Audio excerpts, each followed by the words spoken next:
धाकड़ खबर, बेखौफसमा बेबाक अंदाज। धाकड़ खबर के न्यूज रूम से मैं आपके साथ हूं अकरम रईस खान। कोर्ट संबंधित खबरों का ताज़ा बुलेटिन लेकर एक बार फिर से आपके सामने हाजिर हो गया हूं। आज के बुलेटिन में 11 अहम खबरें जिनसे आपको रूबरू कराने जा रहा हूं। चलते हैं पहली खबर की तरफ। पहली खबर दिल्ली हाई कोर्ट से आ रही है। काफ़ी महत्वपूर्ण खबर है, लेकिन सवाल सबसे बड़ा ये खड़ा होता है कि कोर्ट को ये मशवरा, ये सलाह क्यों देनी पड़ रही है, या इस तरीके का आदेश कोर्ट को क्यों देना पड़ रहा है, और वो भी उनके दौर में जो हर बात पर एक नया ऐप लॉन्च कर देते हैं। फला काम के लिए फला ऐप, फला काम के लिए फला ऐप। अब ऐप से ही तो सब काम हो रहे हैं। उस दौर में हाई कोर्ट कह रहा है मजदूरों को लेकर एक मैकेनिज्म तैयार कीजिए जिससे पता चले कि इस राज्य में आने वाले मजदूर कितने हैं और इस राज्य से दूसरे राज्य में जाने वाले मजदूर कितने हैं। बाकायदा उनका एक डाटा तैयार किया जा सके ताकि उनको जितनी भी कल्याणकारी योजनाएं हैं उनका लाभ मिल सके और उनकी सुरक्षा को, जो उनका दिक्कतें आती हैं, उनकी सुरक्षा को सुनिश्चित किया जा सके। सवाल खड़ा होना लाजमी है कि नहीं है? हाई कोर्ट क्यों कह रहा है जी? इन्हें क्यों नहीं अक्ल आ जा रही है?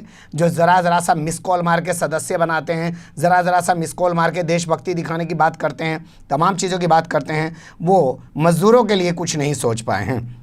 रजिस्ट्रेशन के लिए एक मैकेनिज़्म बनाया जाना, तैयार किया जाना बेहद ज़रूरी है ताकि मज़दूरों को कल्याणकारी योजनाओं का लाभ दिलवाया जा सके, उनकी सुरक्षा के जितने भी पैरामीटर्स हैं उनको सही तरीके से लागू कराया जा सके। दिल्ली हाई कोर्ट की जस्टिस हैं प्रतिभा एम सिंह, उनकी तरफ से केंद्र सरकार, कोई प्रदेश सरकार को जवाब नहीं भेजा गया, केंद्र सरकार को इस बारे में एक हलफनामा दाखिल करने के लिए कहा गया है। फिर मैं कहूँगा उस केंद्र सरकार के बारे में कह रहे हैं भाई भीम ऐप डाउनलोड कर लियो, अब तो वो एंड्रॉयड फ़ोन लेने की भी जरूरत ना, पैसे इधर से उधर डालने के लिए, लेकिन वहाँ मज़दूरों के लिए कुछ ना। भाई सभी राज्य सरकारों के पास ऐसा पोर्टल होना चाहिए जिससे पता चल जाए कि जो आने वाले मज़दूर हैं और जाने वाले मज़दूर हैं, जो प्रवासी मज़दूर हैं, उनकी कुल संख्या कितनी है, उनका लेखा जोखा पूरा तैयार किया जा सके।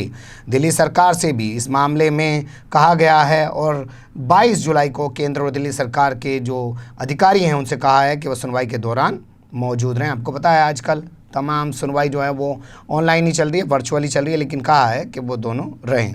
भवन और निर्माण कार्य में लगे हुए मज़दूर जो हैं और उनके लिए बनाया गया जो कानून है, भवन एवं निर्माण मज़दूर कानून 1979 1979 जो है वो बेहतर है। इससे मज़दूरों की कुछ स्थिति सुधरी है, लेकिन एक पिटीशन दाखिल की गई है जिसमें कहा गया है कि 1971 वाला जो कानून है उसको लागू किया जाना चाहिए। वो मज़दूरों के हितों की ज़्यादा रक्षा करता है। अब इस पर हाई कोर्ट 22 जुलाई को सुनवाई करेगा, देखेंगे इस पूरे मामले में होगा क्या। लेकिन सवाल वही कि कोर्ट को कहना पड़ रहा जी, या कर लो। अगली खबर का रुख कर लेते हैं। महिलाओं की निजता के उल्लंघन को नहीं किया जा सकता है बर्दाश्त। दिल्ली हाई कोर्ट ने ये एक बड़ा अहम फैसला दिया है। आजकल आपने देखा होगा मॉफ्ट फ़ोटो बना देते हैं महिलाओं की क्या पुरुषों की भी बना देते हैं, किसी के साथ चिपका दी, फिर सोशल मीडिया पे डाल दी, थूक के भाग गए। ऐसे लोगों की आदत होती है वो करने की, उनके पास होता तो कुछ नहीं है, यही चरित्र हनन करने के अलावा, कैरेक्टर एसेसिनेशन करने के अलावा कुछ होता तो नहीं। आजकल यही चरित्र बन के रह गया। AIDMK की वो नेता हैं, फ़िलहाल वर्तमान समय में जो हैं वो जेल में बंद हैं, शायद नाम है उनका शशिकला पुष्पा। उन्होंने दिल्ली हाई कोर्ट की सिंगल बेंच में एक पिटीशन दाखिल की थी। उसमें कहा उन्होंने कि एक शख्स के साथ उनकी फ़ोटो दिखाई गई, सोशल मीडिया पे डाल दी गई, उससे उनका जो है काफ़ी नुकसान हुआ, उनके चरित्र को काफ़ी ठेस पहुंची और उनको ज़हनी तौर पे भी कशीदगी का शिकार होना पड़ा। सोशल मीडिया पर ऐसी तस्वीरें डालने की इजाज़त नहीं होनी चाहिए। इस पर जो सिंगल बेंच है उसने सुनवाई की। सुनवाई करने के बाद इन्हीं पे 2-2 लाख रुपए का जुर्माना लगा दिया। कहा कि शशिकला पुष्पा 2 लाख रुपए ट्विटर को दे, 2 लाख रुपए फेसबुक को दे और 2 लाख रुपए यूट्यूब को दे, और ऐसी तस्वीरों को नहीं रोका जाना चाहिए। लोगों को जानना चाहिए कि उनके जो नेता हैं, जो चुनाव लड़ते हैं, वो आखिर पर्दे के पीछे करते क्या। ये लोगों को जानने का अधिकार होना चाहिए, ऐसा कुछ कहा। उसके बाद ये डबल बेंच में पहुँच गई। डबल बेंच में पहुँची तो डबल बेंच ने पूरे मामले को गंभीरता से लिया और साफ कहा कि महिलाओं की निजता का उल्लंघन करने वाली तस्वीरों को वायरल करने की इजाज़त नहीं दी जा सकती है। इस मामले में कोर्ट ने इन तीनों कंपनियों से, जो सोशल मीडिया की कंपनियां हैं, उनसे भी बात की। इन्होंने कहा साहब हम तो प्लेटफॉर्म बनाते हैं, खुद तो डालते नहीं है यहाँ से कुछ, हमने तो सड़क बना रखी, लोग अपनी गाड़ी लावे हैं। भाई अपनी गाड़ी लावे हैं तो लाल बत्ती तो लगागा कि नहीं लगागा, रोड पे बैरिकेड तो लगा के नहीं लगागा कि बस तूने रोड बना दी और कोई भी आवे गाड़ी दौड़ावे, तेरी कोई जिम्मेदारी ना है, कोई मर जाएगा क्या होगा।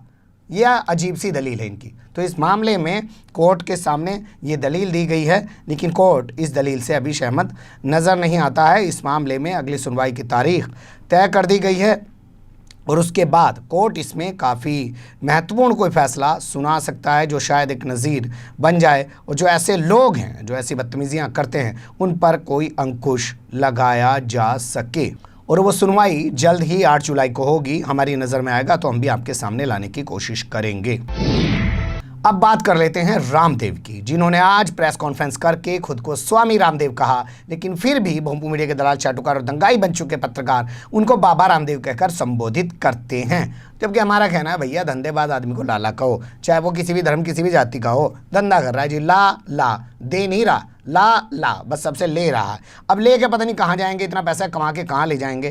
कहते हैं देश हित में लगा रहे हैं, आपने देखा कहीं देश हित में लग रहा हो? कह रहे थे गायों का देसी घी खिला रहे हैं हम सबको। भाई इतनी गायें कहाँ हैं? देसी गाय 2.5 महीने तो सारा ही दूध देवे, हम तो किसान के बालक हैं, हमें नहीं पता क्या? उसके बाद तो दूध ही ना देती। इतना दूध बाबा तू कहाँ से लिया हुआ है जो इतना घी निकाल के लोगों को खिलाने लग रहा? लेकिन खैर बाबा है, कुछ भी कह सके भैया, बाबा के बारे में कुछ नहीं कहा जा सकता। बाबा हो मुल्ला हो, ये कुछ भी कर सकते हैं, इनका कोई जो है कहना हल्का फुल्का नहीं है। तो यहाँ हाईकोर्ट ने जवाब मांग लिया है केंद्र सरकार से बाबा रामदेव की क्रोनिक टैबलेट को लेकर। भाई गोली उसने बनाई, जवाब मांग रहे केंद्र सरकार से, पर कुछ भी मांग सके। उत्तराखंड हाईकोर्ट है जी।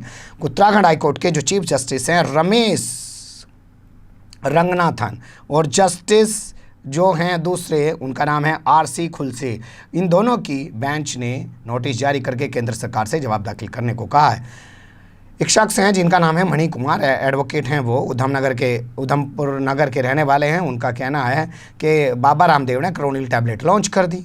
आयुष मंत्रालय ने कहा भाई हमें तो पता ही नहीं इसके बारे में, कभी ने लॉन्च कर दी, कभी ने रिसर्च करी, हमें तो कोई जानकारी नहीं। उसके बाद उत्तराखंड सरकार का जो लाइसेंस अधिकारी है वो कह रहा है हमने तो लाइसेंस दिया नहीं, हमने तो इम्यूनिटी बूस्टर बनाने के लिए लाइसेंस दिया था। जो बाबा रामदेव ने पता नहीं कोरोना वाली टैबलेट कैसे बना दी, हमने दवा बनाने का कोई लाइसेंस नहीं दिया। तो ये तमाम मामले दिखाते हैं कि बाबा रामदेव ने जो है सरकार की मर्ज़ी के खिलाफ, सरकार की इजाज़त के खिलाफ जाते हुए बिना अनुमति के इस तरीके की दवाई बनाई है। इस मामले में सरकार से ठोस जवाब तलब किया जाना चाहिए। तो उन्होंने भी क्या किया भाई, असिस्टेंट सॉलिसिटर जो है वो हाजिर हो जाए यहाँ से और इस बारे में बता कि मामला चल क्या रहा है। बता दें आपको, इसके अलावा FIR दर्ज कराने के लिए रामदेव के खिलाफ बिहार के मुजफ्फरपुर में, हरियाणा के चंडीगढ़ में कहीं कोर्ट के अंदर पिटीशन दाखिल की गई है, जहां उन पर गंभीर आरोप लगाते हुए FIR दर्ज कराने की मांग की गई है। अगली खबर का रुख कर लेते हैं। गरीब नहीं अमीरों को फायदा पहुंचाने के लिए दाखिल की गई है पिटीशन, वापस ले लो नहीं तो जुर्माना ठोक देंगे तुम्हारे ऊपर। दिल्ली हाई कोर्ट से ये खबर हमारे पास आ रही है। चीफ जस्टिस DN पटेल और जस्टिस प्रतीक जालान की बेंच के सामने एक मामला पहुंचा, जिसमें कहा गया साहब जो निजी लैब्स हैं यानी कि प्राइवेट लैब्स हैं उसमें कोरोना की जांच तो फ्री में कराओ, और जो निजी अस्पताल हैं यानी कि जो प्राइवेट हॉस्पिटल्स हैं उसमें फ्री में इलाज करवाओ या व्यवस्था करा के दो, और ये तमाम का तमाम जो खर्चा है वो दिल्ली सरकार पर डाल दो, यानी कि प्रदेश सरकार जो है उसके जिम्मे डाल दो, वो इस मामले को वहन करे, वो इस खर्चे को वहन करे। इस पर कोर्ट ने पिटिशनर को जमकर फटकार लगाई और कहा लगता है कि आप गरीबों की लड़ाई की बात करते हुए यहाँ नहीं आए, अमीरों को फ़ायदा पहुँचाने के लिए पिटिशन लेकर आए हैं। अगर आप ये पिटिशन वापस नहीं लेंगे तो हम आप पर जुर्माना लगा देंगे। इसके बाद पिटिशनर, जिसका नाम सुशांत मिश्रा बताया जा रहा है, उन्होंने अपनी पिटिशन को चुपचाप वापस ले लिया। भाई कोर्ट है, लगा दे पेनल्टी, लावे 10 लाख रुपए जमा कर। कहाँ से लागा? पता चला आए थे फ़ायदे के लिए और जो है वो नुकसान गले पड़ गया। और इसके साथ ही कोर्ट ने जो टिप्पणी की वो काफ़ी महत्वपूर्ण है। कहा कि आप सरकार को उसका काम करने दें, वो कोरोना की लड़ाई को लेकर काफ़ी अच्छा काम कर रही है। दिल्ली सरकार वो पहली सरकार है जिसने कोरोना योद्धा यानी कि डॉक्टर मर गया हो, हॉस्पिटल या पुलिस वाला मर गया हो या कोई सफाई कर्मचारी, उसके परिवार को 1 करोड़ रुपये देने का ऐलान किया है या 1 करोड़ रुपये दिए हैं। ये पहली सरकार है, इसलिए सरकार को उसका काम करने दिया जाए। आप ऐसे बीच में आकर परेशान करने की कोशिश ना करें।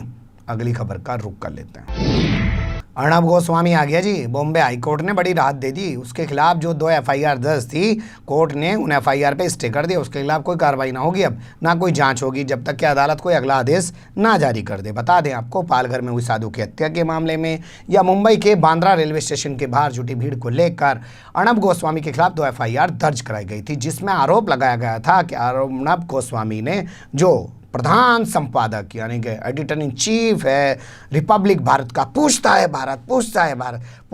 भारत के भीड़ क्यों जुटी, पालघर में साधु की हत्या किसने की, सोनिया गांधी क्यों खामोश रही, कूद कूद के पूछता है भारत। वो वाला जो स्टाइल में बात करते हैं अर्णब गोस्वामी, इसकी बात कर रहा हूँ। उनके प्रोग्राम का नाम है पूछता है भारत, इसको देश से मत जोड़िएगा, ठीक है। तो उनके खिलाफ 2 एफआईआर दर्ज की गई थी, जिसमें आरोप लगाया गया था कि उन्होंने आपत्तिजनक टिप्पणियां की हैं और उस मामले में कोर्ट ने कहा है कि प्रथम दृष्टया यानी कि प्राइमा फेसी देखने में नहीं लगता है कि उन्होंने कोई ऐसी टिप्पणी की है जिससे कि सांप्रदायिक सौहार्द खराब हो सके या लोगों को उन्होंने उकसाने के लिए, झगड़ा करने के लिए, दंगा कराने के लिए, भड़काने की कोई कोशिश की है। बॉम्बे हाई कोर्ट के जस्टिस उज्ज्वल भुइयां और दूसरे जस्टिस जो हैं जिनका नाम है रियाज छागला, उनकी ओर से कहा गया यही जो मैंने आपको बताया कि लगता नहीं है कि उन्होंने सांप्रदायिक सौहार्द खराब करने की कोशिश की या दंगा भड़काने की कोशिश की। तो ऐसे में उनके खिलाफ जो दोनों एफआईआर दर्ज हैं उनको फिलहाल स्टे कर दिया जाता है। अब भाई इतनी बड़ी कामयाबी मिलेगी, अर्णब गोस्वामी तो अब छोड़ने का नहीं भाई, अब तो कुर्सी से 4 फीट और कूदेगा अगली बार। अगली खबर का रुख कर लेते हैं। जया प्रदा से जुड़ी हुई खबर आ रही है और इलाहाबाद हाई कोर्ट से है। यूपी की खबर तो वैसे भी धांसू हो, जैसे मैं आपको बताया करूं। क्या खबर है थोड़ा समझ लो। रामपुर की जिला अदालत ने जया प्रदा के खिलाफ 2 वारंट जारी कर दिए और दोनों वारंट गैर जमानती वारंट थे, जिनको इंग्लिश में बोलना है NBW, नॉन अवेलेबल वारंट जारी कर दिए। इसके बाद पुलिस उनकी तलाश में लग गई, वो पहुंच गई हाई कोर्ट और हाई कोर्ट में जाके उन्होंने कहा साहब देखो मेरे खिलाफ ऐसे ऐसे 2 वारंट जारी कर दिए और ये ऐसे मामले में वारंट जारी किए हैं जिसमें 2 महीने की तो सजा है जी, 200 रुपये का जुर्माना है या दोनों चीज़ें भी लागू हो सकें, तो ऐसे में गिरफ्तारी तो बनती ही नहीं है। अब पता नहीं पुलिस ने चार्जशीट कर दी असंज्ञेय अपराध में, उसको संज्ञेय बताते हुए, और कोर्ट भी उसको संज्ञेय मान रहा है, उसने भी उसको असंज्ञेय नहीं माना, वारंट जारी कर दिया। तो इस पर रोक लगा। हाईकोर्ट ने कहा भाई ठीक कह रही है, बात मान लेते हैं, और अदालत के दोनों, निचली अदालत के जो दोनों मुकदमे थे उस पर फटाक से रोक लगा दी। कह रहा वारंट भी तेरे कैंसिल और अब तक की तेरी जो प्रक्रिया चल रही ना जज साहब वो भी तेरी कैंसिल। अब दोबारा से इन मामलों को सुने, ये तुझे इजाज़त दे रहे हैं। ये कहा कोर्ट को कि दोबारा से इस मामलों को सुन ले। तो रामपुर की अदालत के अंदर जो 2 मामले चल रहे हैं वो किस थानों से जुड़े हुए हैं वो थोड़ा सा मैं आपके सामने रख देता हूं, जिसमें जया प्रदा के खिलाफ जो है गैर जमानती वारंट जारी किए गए हैं।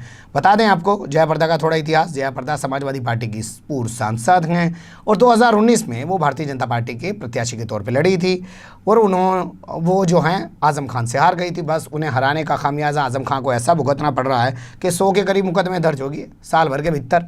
उससे पहले तो एक भी मुकदमा दर्ज ना था। यूनिवर्सिटी बन के खड़ी होगी। आदित्यनाथ योगी भी 3 साल से बैठे थे, जब से उन्हें भी नहीं दिख रहा था। 2014 से नरेंद्र मोदी केंद्र में बैठे थे, उन्हें 5 साल से नहीं दिख रहा था। लेकिन जैसे ही जया प्रदा हरी वैसे ही भैया मुकदमों की झड़ी लगा दी। कभी भैंस चोरी, कभी किताब चोरी, रिश्तेदारों को भी नहीं छोड़ा, उन्हें भी ठाठा के जेल में डालने लग रहे। तो वो है जया प्रदा। वैसे फिल्मी दुनिया में भी बड़ा नाम है जया प्रदा का, आपने देखा होगा। आजकल खैर वक्त चला गया, वो वक्त उनका दूसरा था। तो इस मामले में 2 मुकदमे इन पर चल रहे हैं और दोनों मुकदमे की सुनवाई जो है वो कोर्ट में चल रही है।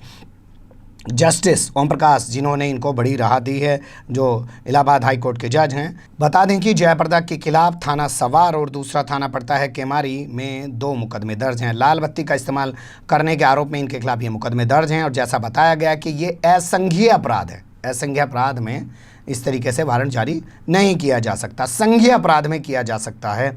यही आधार बनाकर हाईकोर्ट ये पहुंची थी। हाईकोर्ट ने इनकी बात को मान लिया और इनके खिलाफ दोनों मामलों में जारी वारंट पर रोक लगा दी और जो तमाम प्रक्रिया चल रही थी उस पर भी रोक लगा दी। हालांकि कोर्ट को एक राहत दी कि भाई वो नए सिरे से इस मामले को देख और सुन सकती है। अपराध 2 तरीके के होते हैं, एक संज्ञेय अपराध, एक असंज्ञेय अपराध होते हैं। किसी दिन फुर्सत से इस बारे में एक वकील साहब के साथ बातचीत करते हुए आपके सामने एक वीडियो रखने की कोशिश करूंगा। आखिर पत्रकारिता ये भी तो है, आपको कुछ पता चलना भी चाहिए। नहीं तो अखबार में पढ़ लिया या टीवी वाले ने बोल दिया संज्ञेय अपराध और असंज्ञेय अपराध। अरे भाई खुल के तो बता है क्या यू। अगली खबर का रुख कर लेते हैं। एग्ज़ाम की तारीख की जानकारी नहीं देने पर दिल्ली यूनिवर्सिटी से खासा नाराज़ हो गया है दिल्ली हाईकोर्ट। और दिल्ली हाईकोर्ट ने कहा है कि दिल्ली यूनिवर्सिटी के खिलाफ क्यों ना अवमानना का मुकदमा चलाया जाए। अवमानना का मुकदमा उन्हीं तमाम चीज़ों में चलाया जाता है जहाँ पे कोर्ट की अवमानना होती है, तो अवमानना का दोषी ठहरा दिया जाता है मुकदमा चलाने के बाद और फिर सज़ा सुनाई जाती है। बता दें आपको 1 जुलाई यानी कि जिस दिन मैं आपके सामने खबर रख रहा हूँ, आज DU की ओपन बुक एग्ज़ाम होने थे या ओपन बुक परीक्षा होनी थी, वो नहीं हुई, उसे टाल दिया गया, उसकी तारीख रख दी गई अब 10 जुलाई। लेकिन उसके बारे में 26 जून को हाई कोर्ट को नहीं बताया गया, जबकि 26 जून का ये फैसला है। तो कोर्ट ने कहा भैया हमें क्यों नहीं बताया, कोर्ट तो शाम के 4:30 बजे तक खुली रहे, चलो 26 को नहीं बता रहे, अगले दिन 27 को बता देते, क्यों नहीं बताया गया ये बताइए पहले। तो इस पर पहले तो दिल्ली यूनिवर्सिटी ने अपना जवाब दिया, कहा कि साहब हमारे जो डिप्टी रजिस्ट्रार है ना उसको कोरोना हो गया, कोरोना होने के बाद उसके परिवार को पूरे को क्वारंटाइन कर दिया। जैसे ही हमें ये खबर लगी वैसे ही आनन फानन में हमने डिसीजन ले लिया और इसके बारे में हम समय रहते नहीं बता पाए। लेकिन कोर्ट ने माना कि ये कोर्ट की अवमानना का मामला बनता है, क्योंकि 26 जून को भी इस मामले में कोर्ट ने सुनवाई की थी। कोर्ट को बताया जाना इस मामले में ज़रूरी था, इतना बड़ा मामला हो गया था, उसकी जानकारी ना देना ये लापरवाही नहीं है, जानबूझकर किया गया एक तरीके का अपराध है।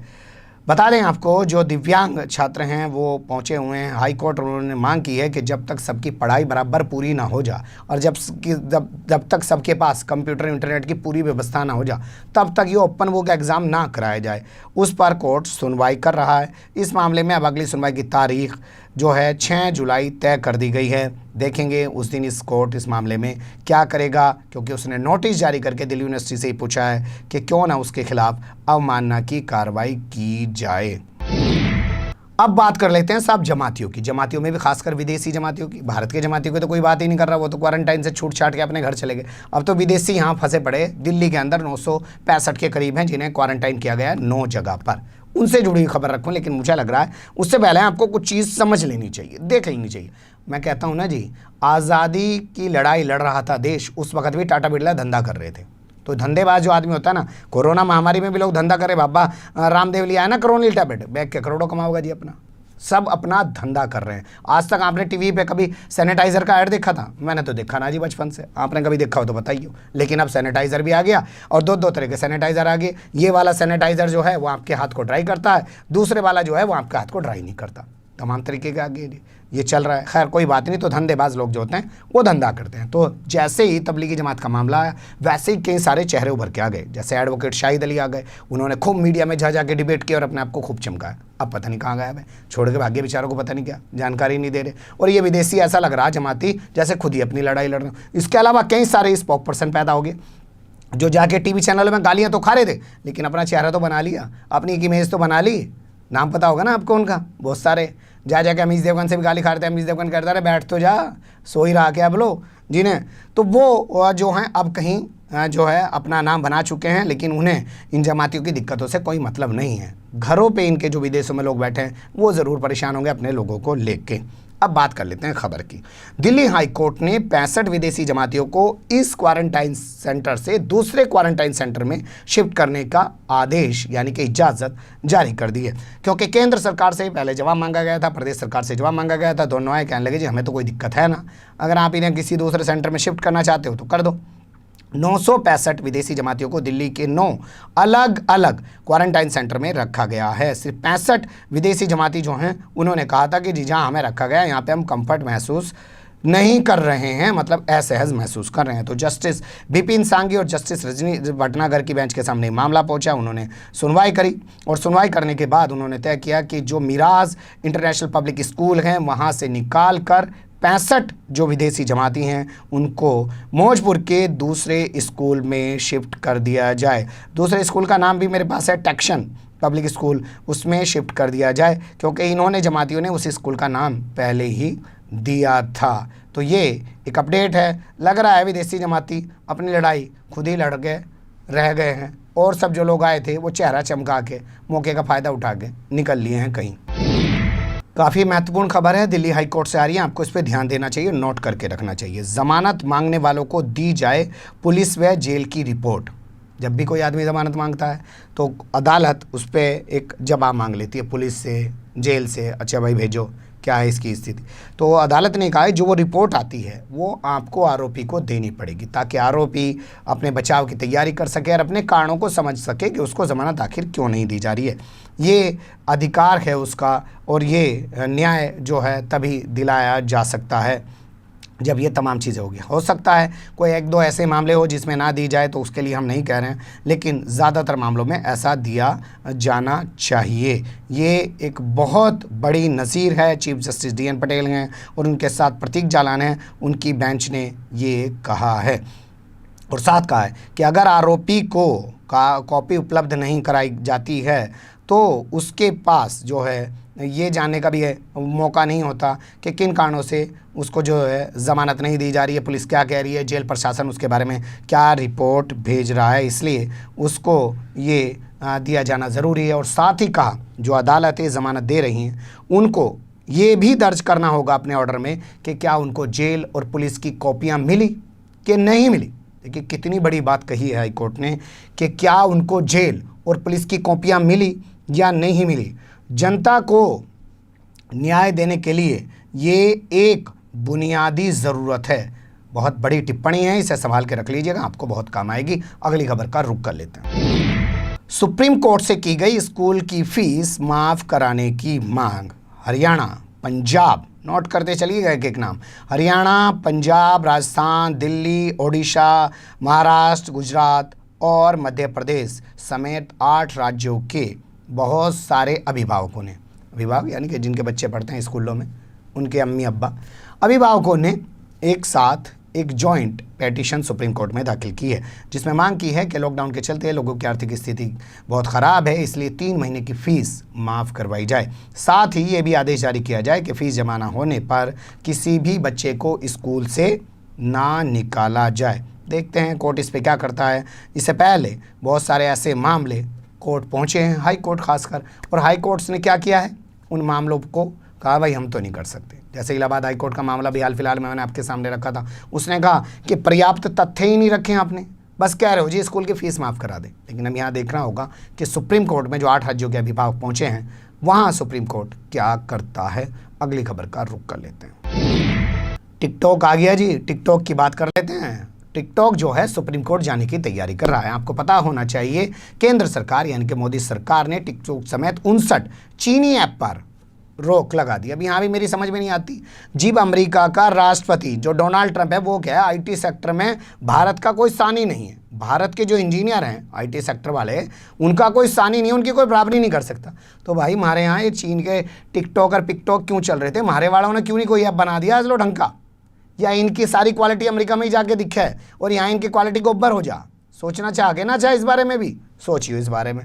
तो टिकटॉक जो है वो सुप्रीम कोर्ट जाने की तैयारी कर रहा है केंद्र सरकार के फैसले के खिलाफ। अब खबर आ रही है कि वो अटॉर्नी जनरल, जो पूर्व अटॉर्नी जनरल रह चुके हैं मुकुल रोहतगी, उनको हायर करना चाहता है। जी आ जाओ जी, जो भी आपकी फीस होगी लेके खड़े हो जाना। लेकिन अटॉर्नी जनरल ने कहा मैं तो नहीं खड़ा होने का भैया, थारी सुनवाई नहीं करने का।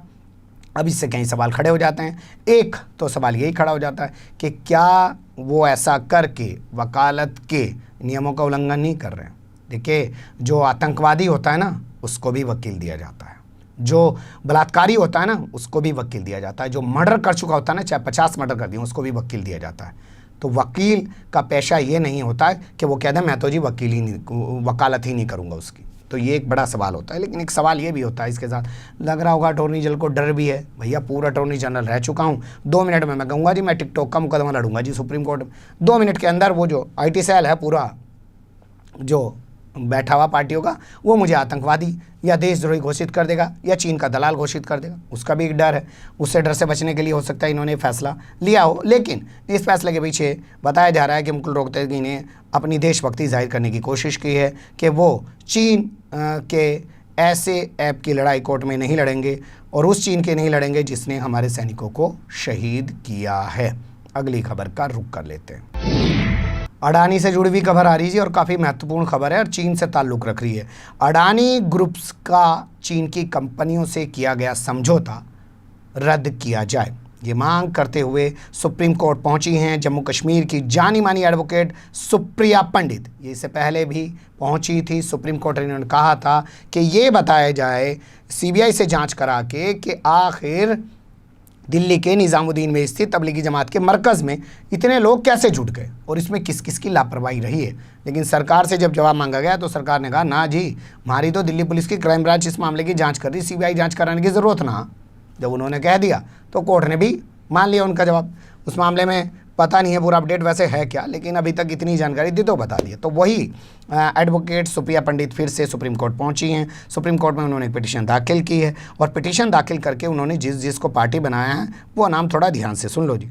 अडानी ग्रुप को पार्टी बनाया उसने और केंद्र सरकार को पार्टी बनाया है। इसके अलावा गुजरात और महाराष्ट्र सरकार को पार्टी बनाया है और कहा है कि अडानी का चाइना की कंपनी से जो समझौता हुआ और उसमें इन तीनों सरकारों की जो भूमिका है वो स्पष्ट होनी चाहिए और उस करार को रद्द किया जाना चाहिए। इसके अलावा केंद्र सरकार से पूछा जाना चाहिए कि जो विदेशी कंपनियां हैं चीन की, उनके देसी तो होंगी ही नहीं, वैसे मैं भी क्या बोल रहा हूँ, तो जो कंपनियां हैं चीन की उनसे आर्थिक संबंध कैसे तोड़े जा रहे हैं, कैसे ख़त्म किया जा रहा है, कैसे उनको कमज़ोर करने की कोशिश की जा रही है, इस तमाम पर सरकार अपनी नीति पूरी तरह साफ करे, ये भी पूछा जाए। अब कोर्ट इस पर सुनवाई करेगा, देखेंगे क्या होगा। इन्होंने जो दलील दी है वो कभी धांसू है इनकी। इन्होंने कहा है कि जब टिकटॉक समेत 59 ऐप पर रोक लगाने के बाद पूरा देश स्वागत कर रहा है तो सरकार को अब अडानी ग्रुप के साथ चीन की कंपनी के किए गए समझौते को भी रद्द कर देना चाहिए। पर भाई अडानी और अंबानी तो कहना राहुल गांधी का सरकार चला रहे, उनके धंधे अगर चौपट हो जाएंगे तो फिर क्या होगा जी, इस बारे में भी तो कोई सोचना चाहिए। बहुत से लोग तो ये कहें कि आज जो हमारे देश में चाइना इतना घुसा ना, उसमें अडानी और अंबानी का बहुत बड़ा रोल है। ये ही लाए वहाँ से धंधा कर करके खींच के, क्योंकि इससे पहले तो और कोई ला ही नहीं रहा था। हमारे तो संबंध जो है या तो रूस से थे या और दूसरे देशों थे, चाइना से भी इतने नहीं थे, पड़े वो हमारा पड़ोसी था। लेकिन यहाँ तो चाइना का घुसा कर दिया बिल्कुल ही। बने रहेगा धाकड़ खबर के साथ।